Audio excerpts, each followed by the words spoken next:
Hey, salut les Guisseurs. Alors aujourd'hui on se retrouve comme promis pour une nouvelle vidéo tuto moustache. Non, plutôt vidéo tuto dragon du Chaos Max aux yeux bleus. Ce fameux monstre rituel qui est sorti déjà il y a un petit moment. Voilà, ça fait quand même déjà 2 ans qu'on peut le voir un peu sur les tables. Et donc du coup là je vais vous présenter une des premières versions que j'ai montées du deck. Je vais vous montrer la version où j'ai joué en fait des dragons, dragons rituels, n'importe quel dragon rituel en version pendule. Donc en fait, quand lui est sorti, je l'ai intégré à ce deck là, qui était déjà un deck que j'avais avant, ce dragon, ce dragon pendule rituel, qui est un deck voilà, que j'aime beaucoup, que je trouvais très amusant. Donc je vais vous expliquer un petit peu les combos et la façon de jouer ce deck dragon pendule rituel. Voilà, pourquoi pendule, vous allez le voir tout de suite. C'est vraiment le but, c'était vraiment de mixer à l'ère pendule les decks pendule, un deck pendule et un deck rituel dragon. Tout simplement parce qu'il y a une petite carte qui est sortie qui nous permettait de faire l'alliance des deux, mais en fait quasiment personne s'est intéressé à cette carte rituelle dans l'archétype, alors que c'était un archétype qui était beaucoup joué. Donc on découvre ça. Alors du coup, je vais vous présenter le deck de la version pendule. Donc, comme je vous disais, c'est un deck rituel dragon. Donc en fait, dans les dragons que moi je joue, alors je les joue pas tous au même nombre d'exemplaires, mais je vais jouer du coup le dragon du Chaos Max aux yeux bleus. J'ai pas encore intégré le nouveau, je sais pas si je vais l'intégrer, je suis pas forcément sûr de l'intégrer. Alors il y a le Seigneur du Rouge, le Seigneur du Rouge, ça dépend de mes humeurs, je le joue pas forcément dans tous les tournois, il varie, parce qu'il y en a qui, voilà, je side, je redeside, des fois je mets Zafira aussi, mais voilà, là on est déjà avec les monstres principaux.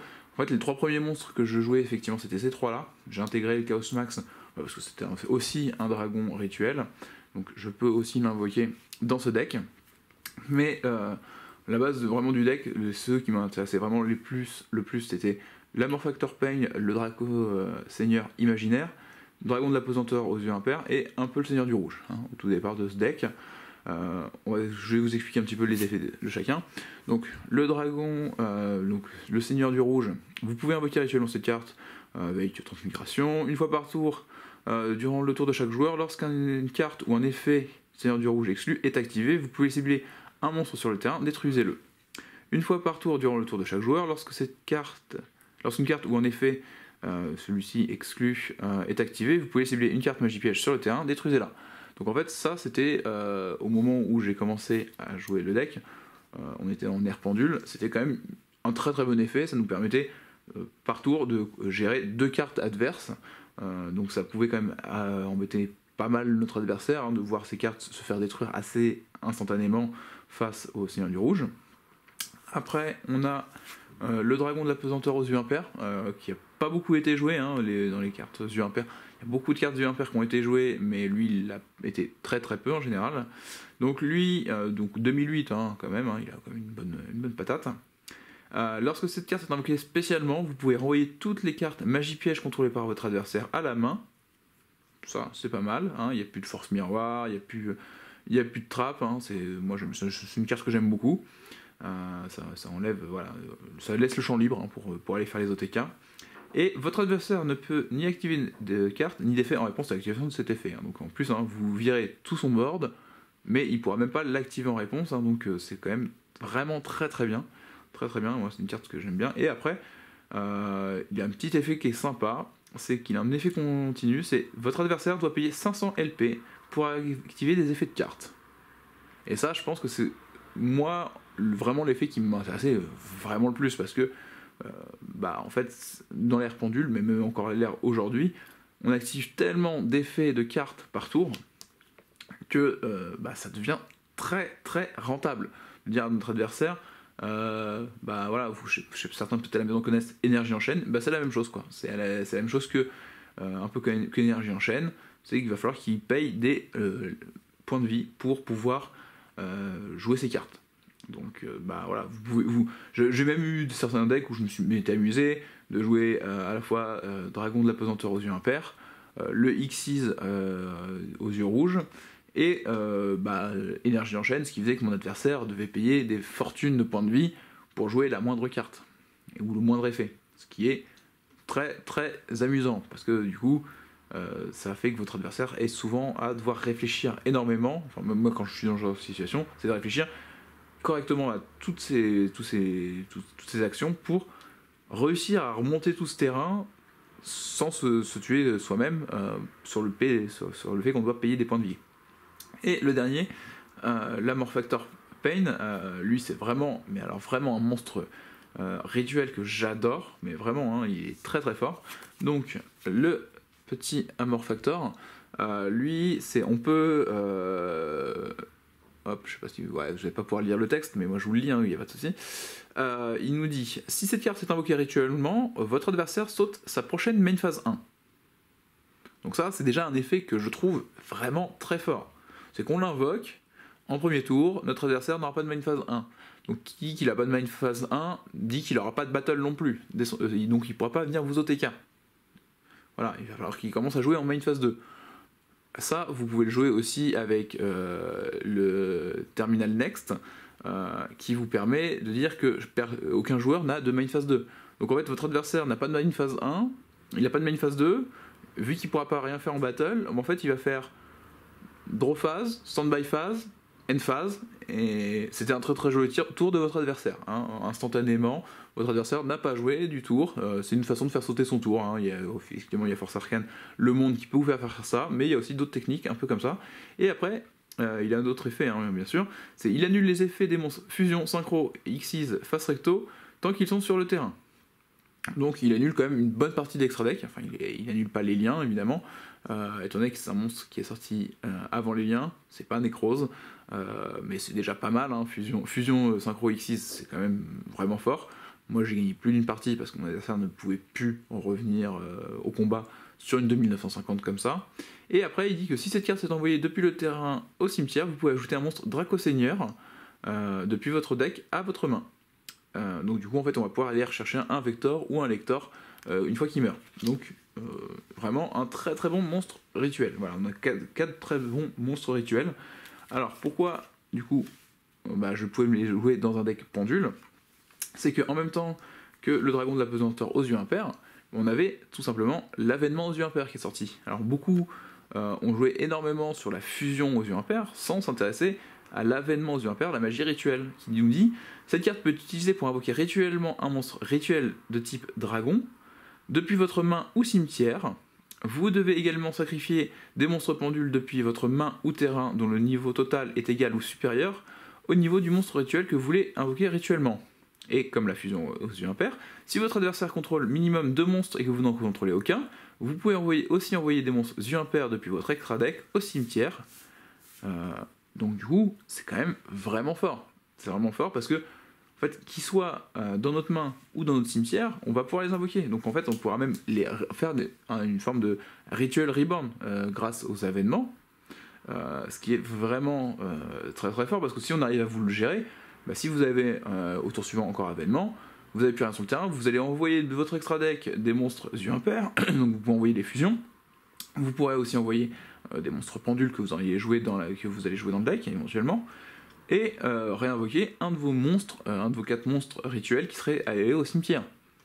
Donc c'est vraiment une très très très très bonne magie rituelle, mais qui a été complètement oubliée dans le méta. Moi à mes yeux, hein, j'ai trouvé qu'elle avait complètement été oubliée, et que c'est la raison première en fait de pourquoi je me suis intéressé à monter un deck rituel, pendule dragon rituel. Voilà, donc de jouer effectivement des monstres dragon rituel. L'autre magie rituelle effectivement que je vais jouer, ça va être l'art du rituel avancé, parce que du coup moi je joue des monstres pendules, mais que des monstres pendules normaux, parce que comme ça me permet de les envoyer sur l'art du rituel avancé. Je peux l'utiliser sur les yeux impairs. Donc dans les monstres pendules, le deck a évolué plusieurs fois sur les monstres pendules que j'ai utilisés. Certaines versions, je jouais à l'époque avec les chevaliers ardents, avec les dracos assassins et dracos seigneurs. Maintenant que les Metalfos sont sortis, j'ai préféré changer un petit peu pour aller sur du Metalfos qui va me permettre d'avoir, pour l'art du rituel avancé, à la fois du 2, du 3, du 7 directement, du 4. Donc, et j'ai rentré aussi Halo Halo maintenant qu'il est sorti parce que ça me permet d'avoir dans toutes ces synergies un monstre synthoniseur en plus. Donc je vais pouvoir jouer un de mes synchros préférés qui est Horus Métaphysique. Et donc du coup en jouant avec Metalfos, vu qu'on est aussi dans une optique éventuellement de double Perce Def avec Chaos Max, bah, on aura aussi Orichalque, le monstre fusion Metalfos, qui nous permettra de faire du Perce Def sur notre adversaire également avec les monstres Metalfos. Donc on a plusieurs fois cette notion de faire des dommages perçants sur notre adversaire, voilà, grâce au deck. Donc voilà, donc on va jouer ces monstres pendules. Donc je joue pas vraiment beaucoup de monstres pendules à effet. En vrai, je joue quand même un petit peu le synchronique aux yeux impairs parce que bah, il est très très gratuit. Alors pourquoi je joue aussi des monstres normaux pendules, justement avec ces sortes d'art du rituel avancé, c'était essentiellement pour pouvoir faire aussi une combo avec l'usine de production de masse des ténèbres. Parce que tout simplement, je commence mon tour avec un de mes monstres rituels, éventuellement en main, ou avec Manju ou Iris Céleste, parce que Iris Céleste, comme vous la connaissez, si certains la connaissent, c'est la magie de terrain qui va avec les decks magiciens, potarticiens impairs, et qui va vous permettre de détruire une de vos cartes pour aller chercher une carte yeux impairs dans votre deck. Donc vous allez pouvoir aller chercher le dragon de l'apesanteur aux yeux impairs, ou l'avènement aux yeux impairs, éventuellement. Donc ça peut vous permettre d'aller chercher une des parties qui vous serait manquante. Là, ça vous permet aussi d'aller chercher une des parties qui vous serait manquante. Donc ça vous permet de faire vos tutos. Et en faisant du coup votre invocation via art du rituel avancé, si vous avez usine de production de masse des ténèbres, bah, vous envoyez 2 monstres ou 3 monstres pendules au cimetière, et vous en récupérez 2 directement via usine de production de masse des ténèbres. Ce qui fait qu'en fait vous invoquez un gros monstre rituel déjà, comme vous avez vu, avec des effets qui étaient vraiment pas dégueux, hein, franchement, on peut le dire, je pense, qu'ils sont vraiment des effets très très sympas. Et en fait, instantanément, vous allez récupérer vos échelles pendules. Donc à l'époque où on était avec Chevalier Ardent, c'était pas mal aussi, parce que si vous avez encore un Chevalier Ardent en main, et ben on était sûr de instantanément rependule 2 monstres. Mais aussi en ayant directement les échelles pendules comme ça, avec Metalfos, on va pouvoir aussi recasser des effets des Metalfos pour aller reposer nos fusions Metalfos, nos contre Metalfos, ce genre de choses.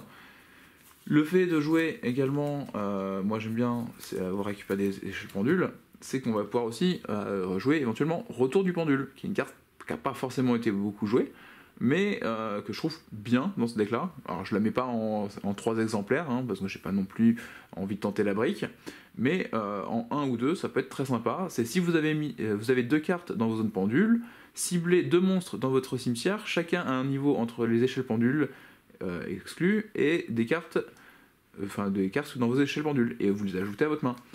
Donc en fait c'est une autre façon d'avoir usine de production de masse des ténèbres, hein, pour récupérer vos cartes dans vos cimetières. Mais ça peut aussi vous permettre de récupérer le dragon, ici, qui sera aussi entre vos échelles pendules, vu que vous allez jouer niveau 8 avec le vol flamme, éventuellement.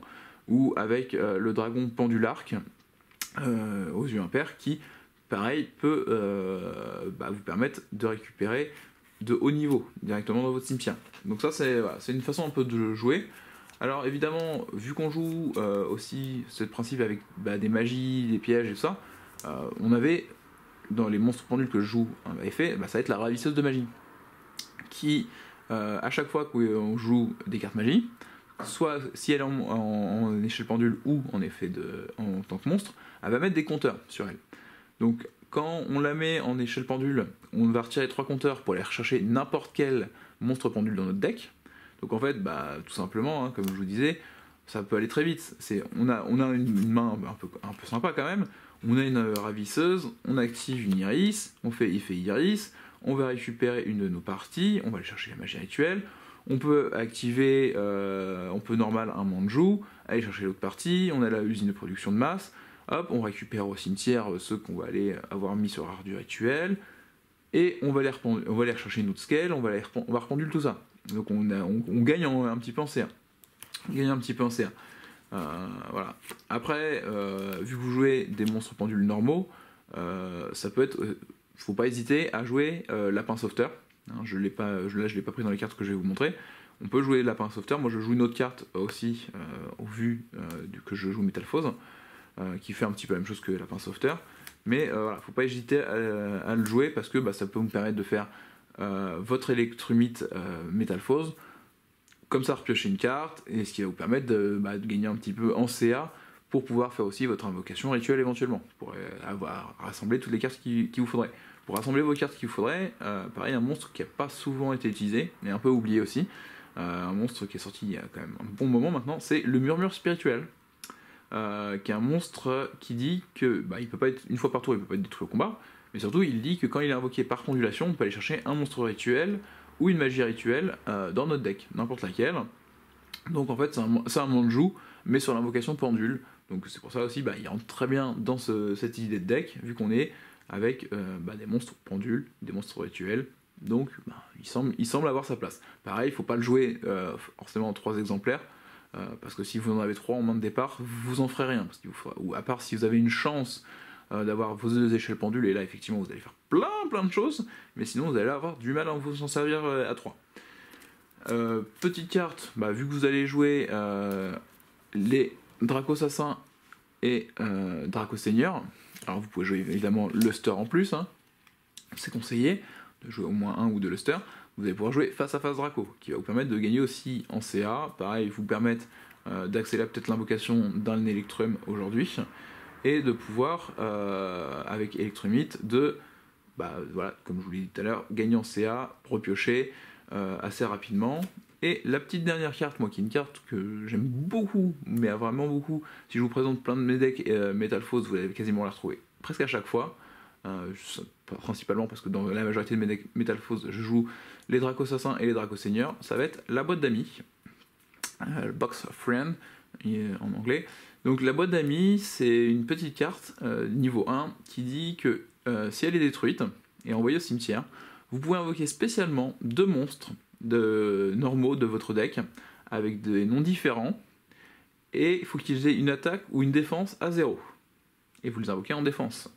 Et vous pouvez les invoquer qu'une fois par tour de cette façon. Ils ne peuvent pas utiliser pour une invocation synchro. Alors, ça ne peut pas être utilisé pour une invocation synchro, et c'était la magie, c'est que cette carte-là me permettait à une époque aussi de vous faire un Soul King, hein, malgré le fait qu'on ne peut pas invoquer par synchro. Mais vu que Soul King c'est une invocation spéciale, mais on y reviendra peut-être sur une autre vidéo où je vous expliquerai les Métalphoses un peu plus. Mais pourquoi cette carte-là? Et tout simplement, pourquoi j'adore jouer cette carte.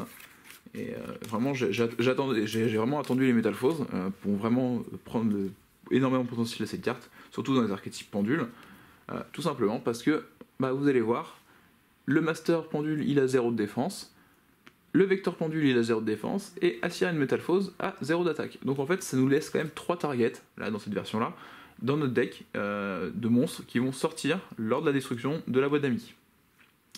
La boîte d'amis qu'on peut détruire avec à la fois les échelles Métalphose, mais aussi avec l'Iris Céleste.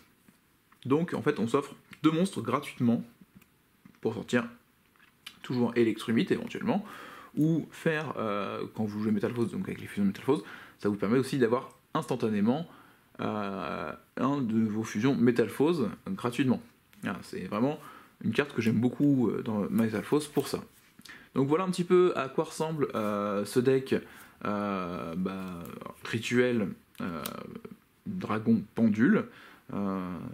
C'est un deck qui mélange à la fois un petit peu de la synergie pendule, mais qui va très bien pouvoir faire ses invocations rituelles, parce qu'il y en a pas mal de choses qui vont... Ça tout de suite. Du coup, cette vidéo touche à sa fin. Voilà, j'espère que cette version du deck vous a plu. Dites-le éventuellement si vous voulez en commentaire. Comme d'habitude, vous allez pouvoir retrouver la decklist sur mon profil OTK. Parce que par contre il va falloir peut-être un peu chercher. parce que c'est une vieille decklist que j'avais montée. Donc bah, j'espère que ça vous plaira, que ça vous donnera peut-être envie à la maison de monter ce deck. Et puis bah, je pense que maintenant pour vous, c'est l'heure du duel.